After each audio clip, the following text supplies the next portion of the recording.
Hello les codeurs, bienvenue sur la première vidéo de ma chaîne. Aujourd'hui, je vais vous parler de Laravel Livewire et la gestion des champs customisables.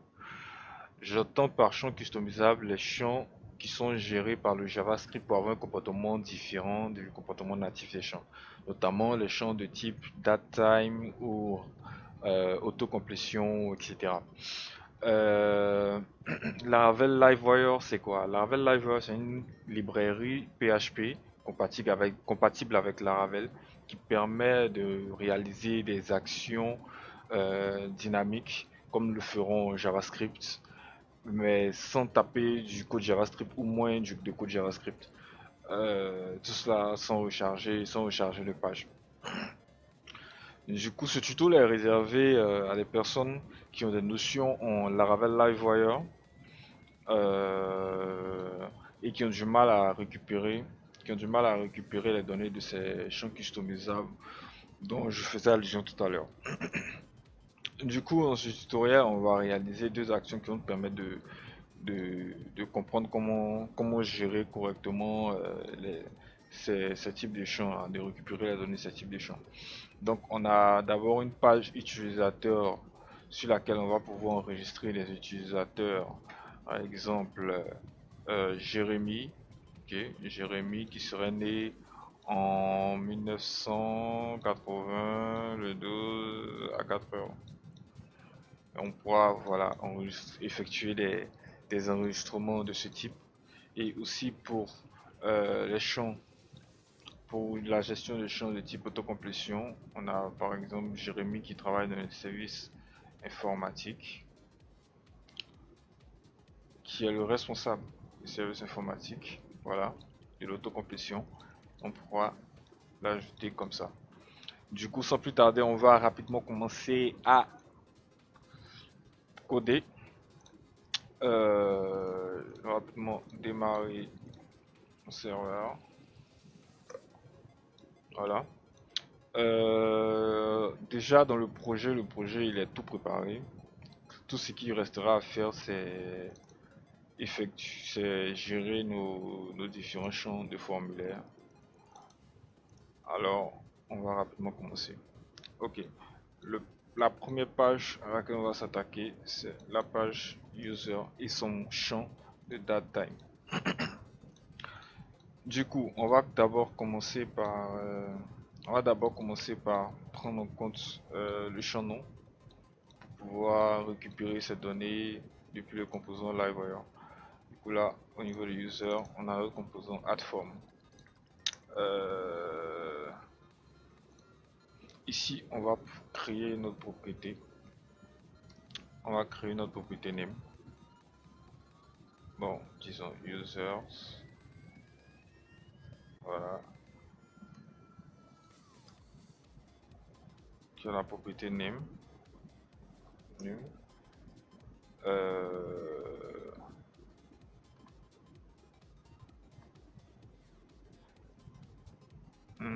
Ensuite, qui aura la propriété birthdate de type name.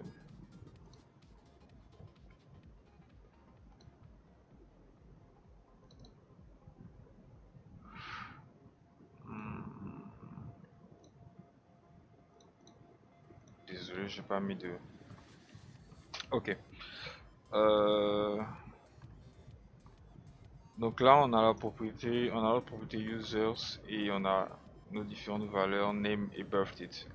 Du coup, au niveau de notre vue forme de users, il faudra définir wire model user.name, wire model birthdate. Au niveau de notre action click, on aura une méthode submit. Donc, du coup, là, on va définir notre petite méthode publique function submit qui va nous permettre d'enregistrer notre utilisateur plus tard. Mais on va tout d'abord commencer par gérer notre datetime. Du coup, pour ça, on va utiliser la librairie datetime picker de XTsoft. Du coup, pour récupérer cela, on peut taper XTsoft datetime datetime picker. Ok. Et là, le premier lien, on a notre librairie qui se trouve là. Du coup, pour initialiser notre petite librairie, c'est décrit là. On va d'abord commencer par définir la langue. Ok. On va commencer par créer notre petit script. Par les scripts. Et là, on va définir la langue FR. Ensuite, il faudra définir nos différentes options. Du coup là, un coup de... on copie ça d'abord. Là, l'IT de notre champ, c'est birth date. On va copier là. Là, on n'aura pas besoin de toutes ces informations. Là, oui, on veut un time picker.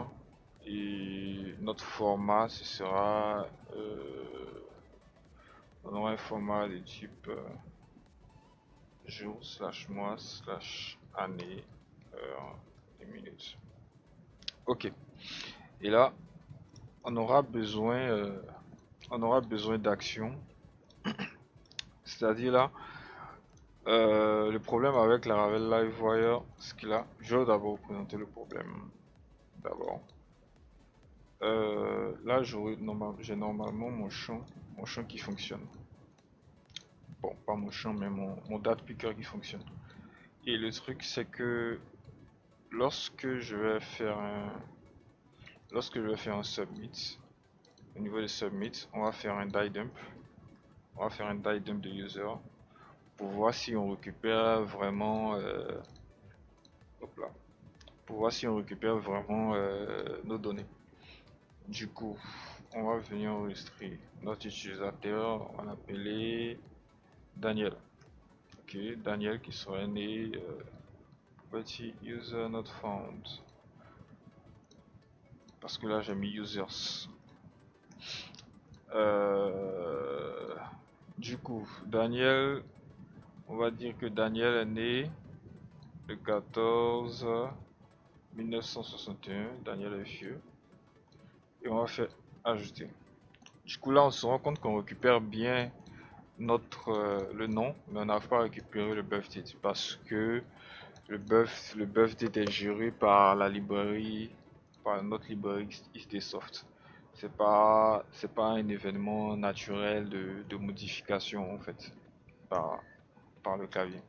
Du coup, pour pouvoir euh, pour pouvoir récupérer cette donnée depuis notre composant Livewire, on va utiliser les méthodes du date picker qui nous permettent de récupérer le datetime.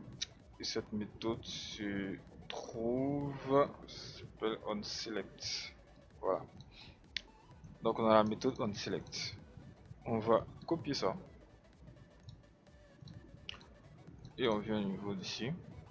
Et là, au niveau de nos propriétés, on va définir onSelect. Et là, on a le current time. Et on a toutes les informations du datetime qui sont là. Nous, on va, euh, on va récupérer ces informations.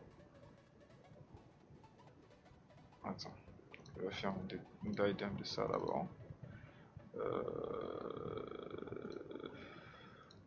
D'autres formats. Jour, mois, année. HTML. Non, HTML. Tout simplement. On va voir. C'est un alerte, non? Ok. Donc normalement, lorsque je sélectionne la date, je dois avoir un alerte. Ça ne fonctionne pas.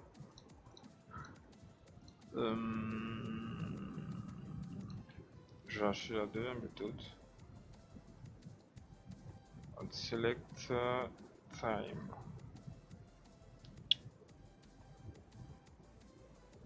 On va plutôt écrire un 6. Ici on a notre CT. Oh, non. Ok, on charge la page. ça ne fonctionne pas. Problématique. Voyons voir si on n'a pas de... city dot format is not function. Ok.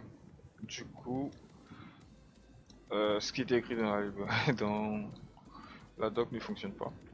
Du coup, on va récupérer notre date dans une variable. On va récupérer ça de façon littérale. Du coup, on va faire un coup de ct.getDate. Ok. GetDate, quel jour? On va faire pareil, ct.get month. Ok. Slash l'année maintenant. Ct.get full year pour voir la totalité de l'année. Et là, on met un espace. Ct.get minutes. Ok. Là, deux points. Ct. Voilà. Ct.get seconds. Non. Là, c'est minutes. Là, je fais une erreur. Get minutes. Et là, on a get hours. Ok, donc là on a notre date, Maintenant, comment est-ce qu'on peut récupérer cette date là pour l'envoyer au niveau de notre composant ici, pour pouvoir l'ajouter dans notre tableau. Du coup, en Livewire, on a la gestion des événements. Et ces événements, on peut déclencher des événements depuis le JavaScript. Et on voyait aussi des données, des passing params, voilà. Et on voyait des données via l'événement. Donc, je peux utiliser cette méthode-là, ici, voilà. Et on va créer un événement qu'on va appeler date updated. Et on va envoyer notre petite date. Au niveau de notre add form, on va créer un listener. On va le créer là. Protected listeners. Voilà.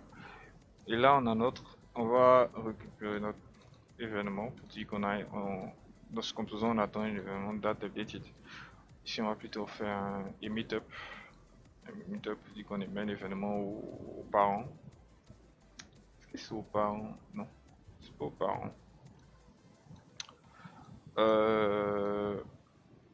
Du coup, on va créer notre petite fonction public function date updated. Ok.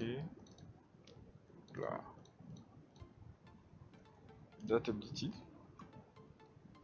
Et là, on va recevoir un paramètre notre petite date. Ok. Du coup, on va mettre à jour notre variable user. Index birthdate. Je mets notre tableau avec la valeur date qu'on reçoit ici. Et du coup, avec ça, on sera capable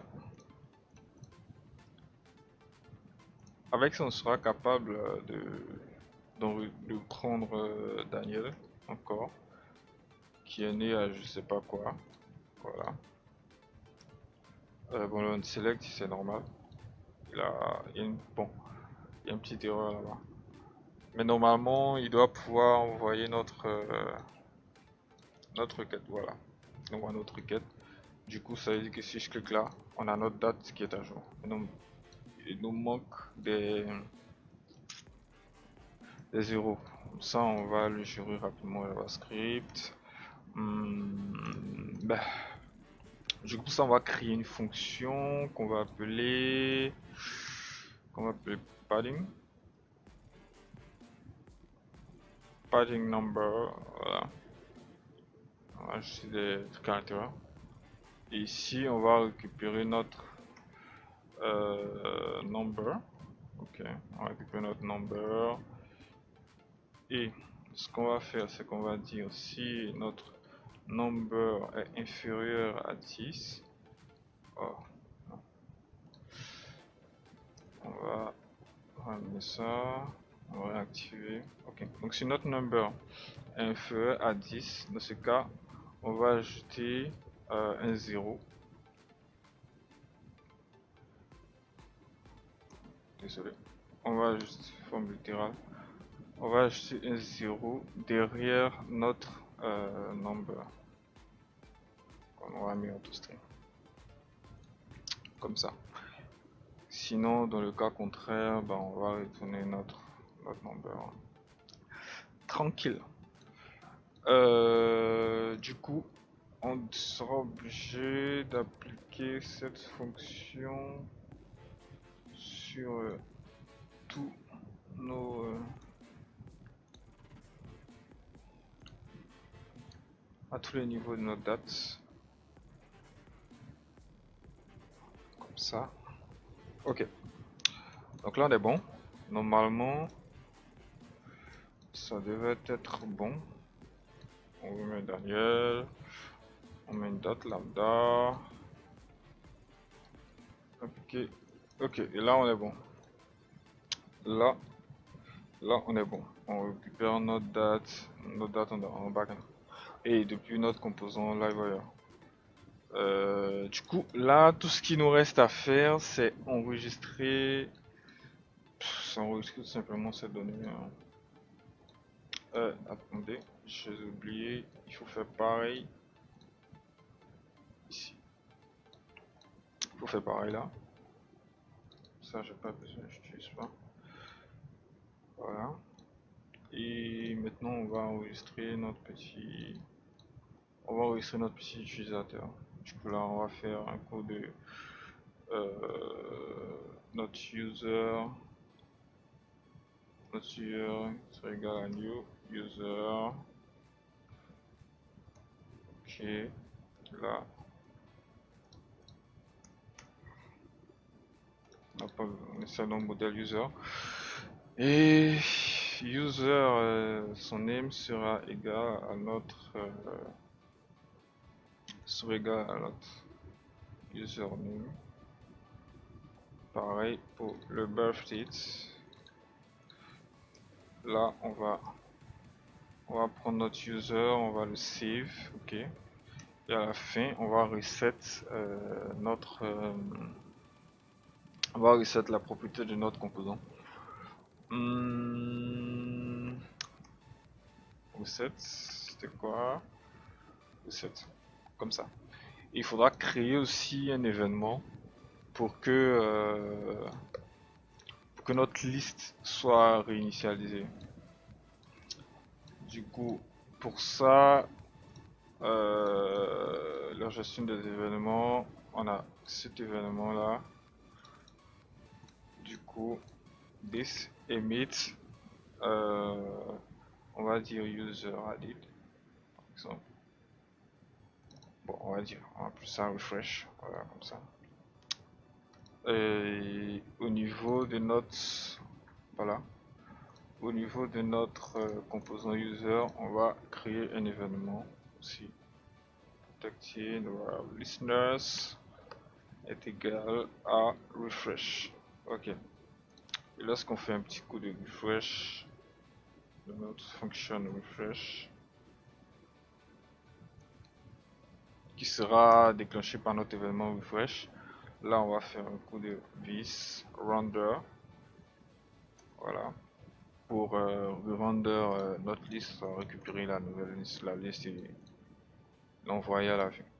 Du coup, là je crois qu'on est bon, mais là on va faire un meetup étant donné que là notre composant AddForm est enfant en fait de notre composant users. Si on y va au niveau des users, on marque que notre composant AddForm est nested, imbriqué dans le composant users. Du coup, on fait un coup de emit pour émettre l'événement vers le composant parent. Du coup, là c'est le moment de tester. Normalement, tout devrait marcher comme sur des roulettes. Là, je vais enregistrer notre Daniel. Daniel qui est né en septembre, allez, en 1993 à 7h. Là, je fais un coup d'ajouter. Invalid date time format. Incorrect date time. 16 8e mois 1993. Ah, au niveau de la date, j'ai oublié un petit détail. Là, il faut faire un coup de carbone. Carbone create from format. Là, il faudra prendre le bon format qui est de jour, mois, année, heure, minute. Il n'y a pas de seconde là. Je comprends ça comme ça. Et si on fait ça, il sera capable de l'enregistrer comme on le souhaite dans notre base de données. Et là, du coup, c'est comme ça qu'on arrive à récupérer les données d'un date time picker. Et pour tous les autres types de champs qui sont gérés par une librairie JavaScript, il faudra utiliser le même principe, comment récupérer la donnée en JavaScript, créer un événement qui sera émis vers le composant, récupérer cette donnée là via cet événement et le mettre à jour. Du coup, pour corser un peu, on va gérer l'élément qui corse un peu les choses, qui est l'autocomplétion. Ici, il faudra gérer pas mal de choses avec le composant vue. Du coup, on va rapidement s'y mettre. Là, on a... Voilà. Je vais fermer tout ça. Là, on a notre petit composant autocomplete.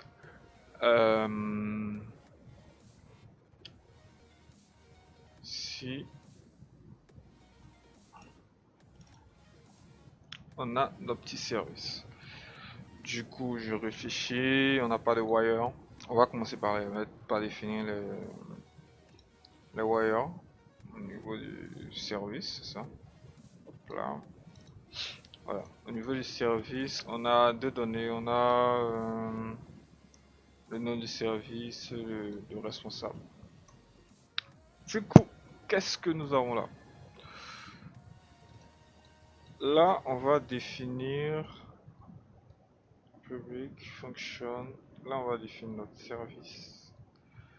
Ok.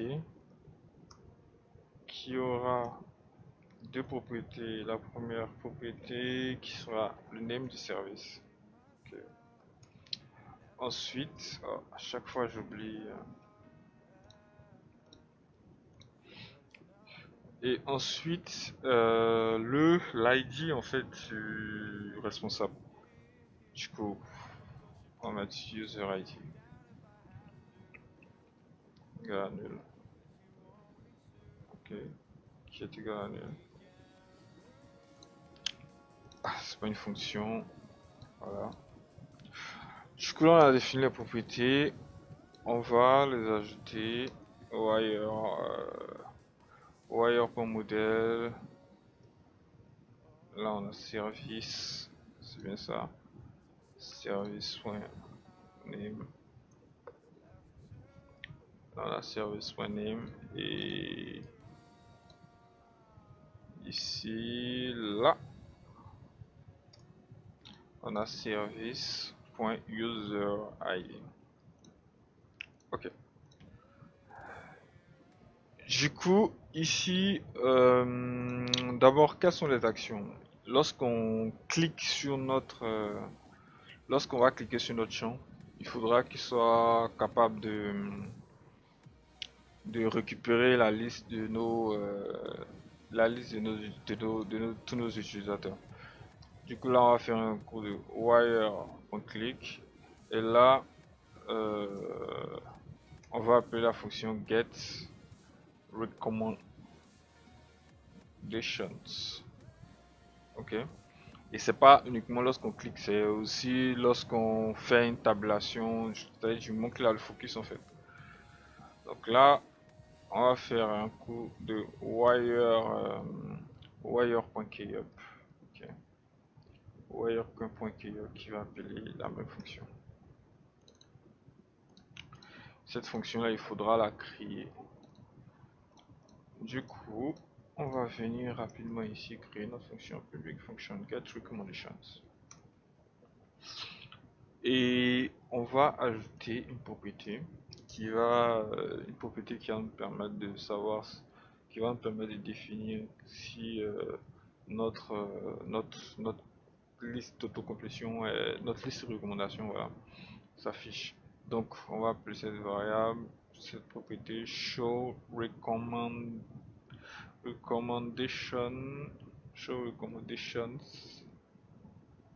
Ok. Du coup, là, euh, on va aussi prendre une propriété. Là, je crois que je me suis trompé de propriété en fait. Il faudra définir notre propriété. Une propriété qui va s'appeler label user. Voilà, label user.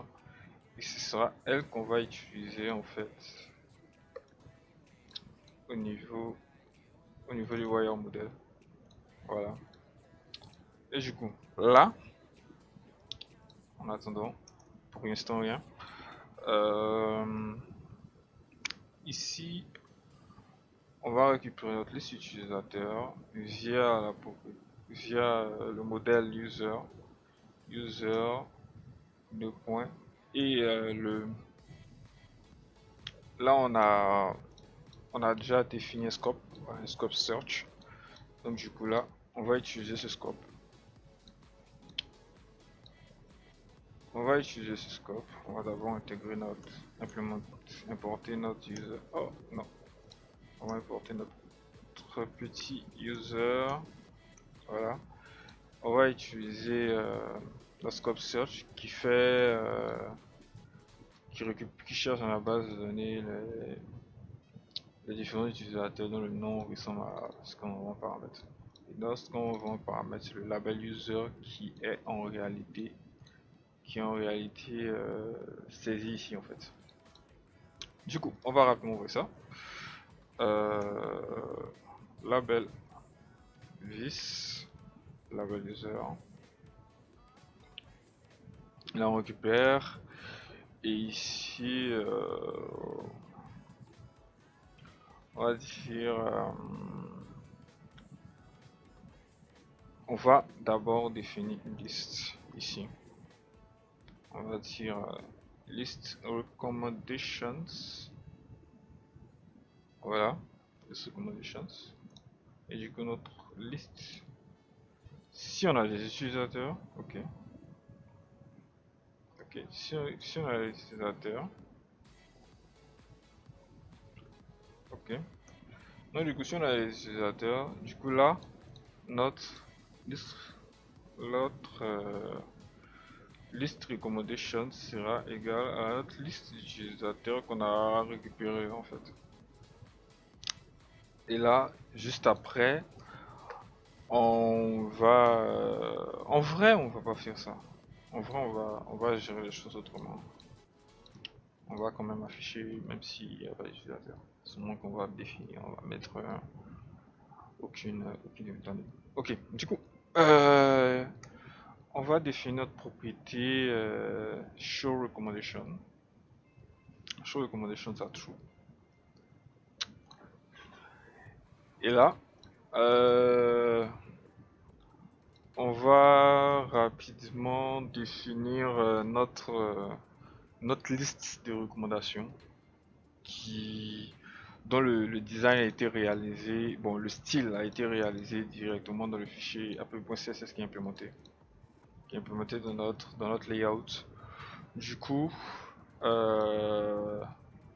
nous pour gérer notre liste de notre autocomplétion, on a simplement un UL qu'il faut créer. Donc du coup là on va dire non pas là, show recommendation, ok. Donc là, si show recommendations est égal à true,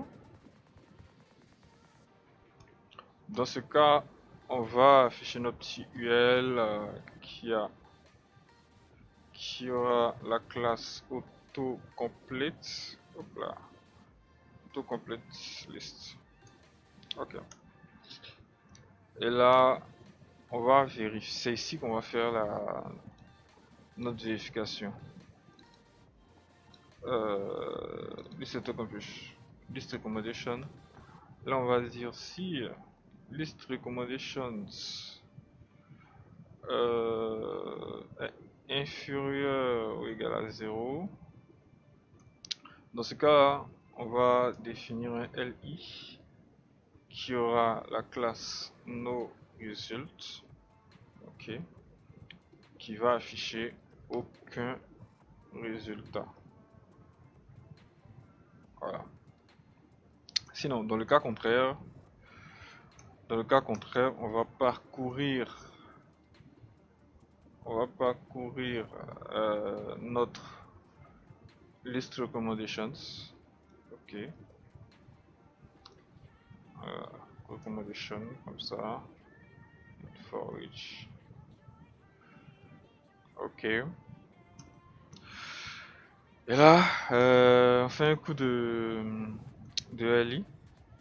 Et là, on va dire lorsqu'on clique, ok, lorsqu'on va cliquer là, on va déclencher un événement qui va s'appeler select user, ok. Et dans notre événement, on va envoyer notre recommendation ID. Ici, désolé, ici c'est un tableau.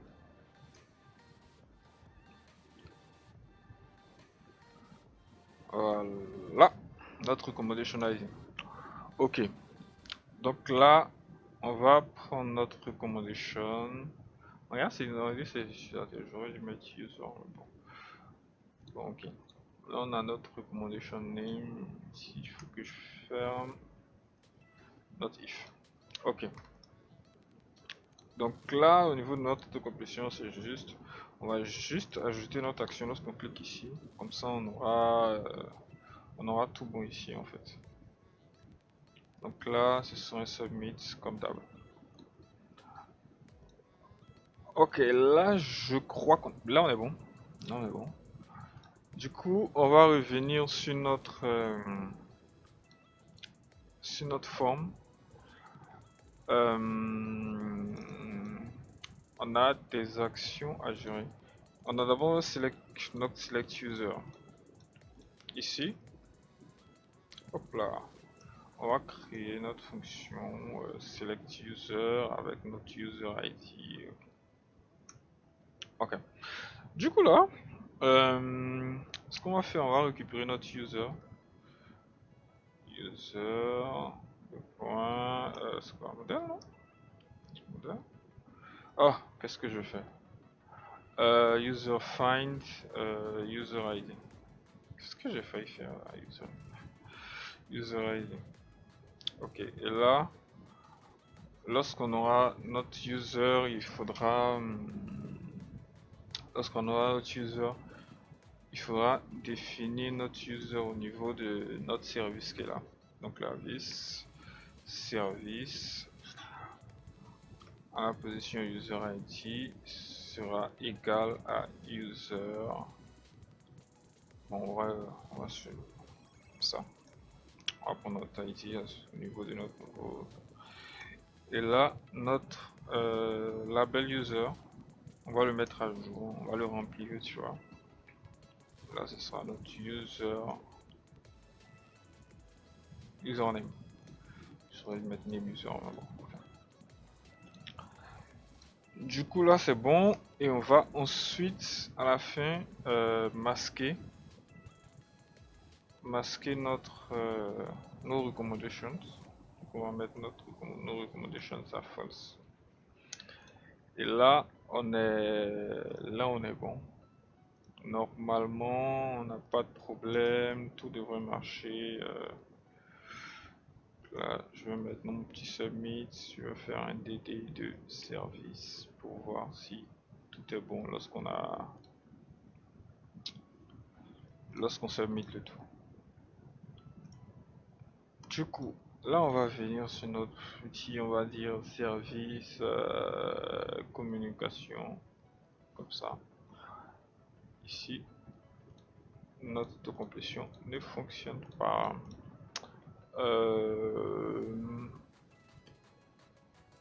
Du coup,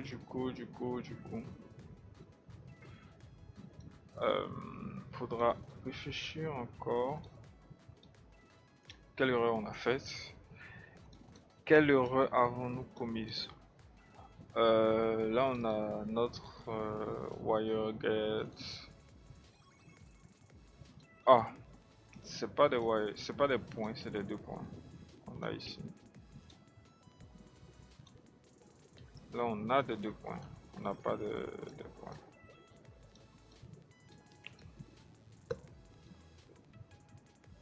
Ok, call method. Ah, j'ai mal écrit search. Le search a été mal écrit. Du coup, il faudra que je l'écrive correctement. Ok. Là, normalement, on est bon. Voilà, on a notre autocomplétion qui fonctionne. Là, je me rends compte d'un problème. D'abord, je vais sélectionner pour voir. Le clic qui fonctionne pas. Le clic qui fonctionne pas. Ici, j'ai quoi? J'ai une select user. Oh, c'est un 2 points. Voilà pourquoi il fonctionne pas.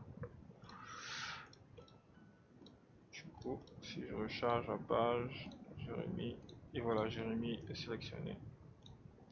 Mais là, je viens de me rendre compte d'un autre problème, c'est-à-dire que là, lorsqu'on clique ailleurs, l'autocomplétion doit disparaître. Du coup, on va rapidement faire cela. On va créer une petite balise script. À l'intérieur, on va dire lorsqu'on clique ailleurs que dans notre div ici là, il doit créer un événement pour pouvoir masquer notre autocomplete. Donc du coup, là on fait un coup de window.addEventListener. Là on veut un clic, et à l'intérieur on a un événement. Ok. Et là, si documents, qu'est-ce qui se passe? Ok. Document.getElement by ID, getElement by ID. Ok, voilà. GetElement by ID. Si notre élément ne se trouve pas dans ce truc là, dans cette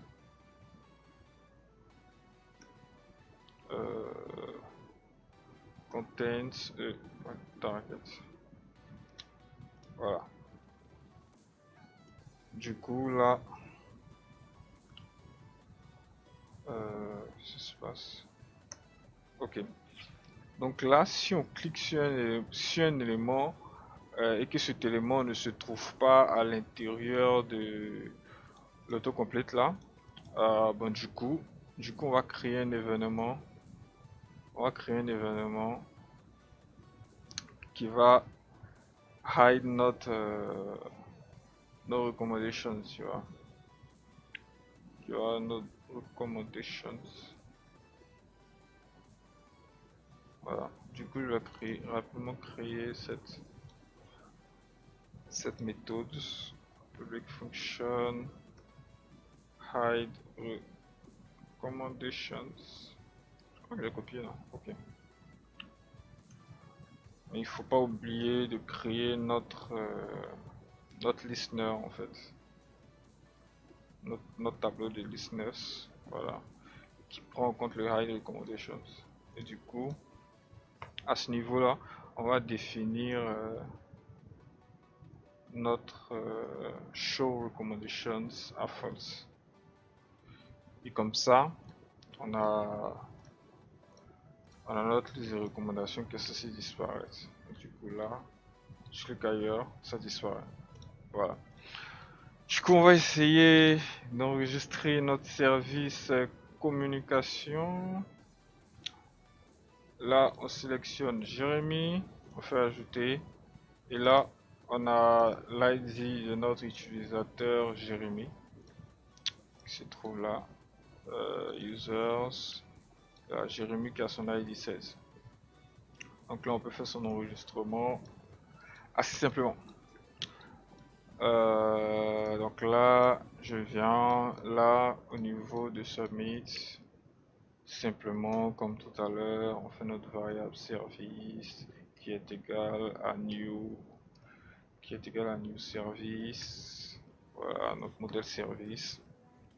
Et là, notre service name est égal à notre vis service name.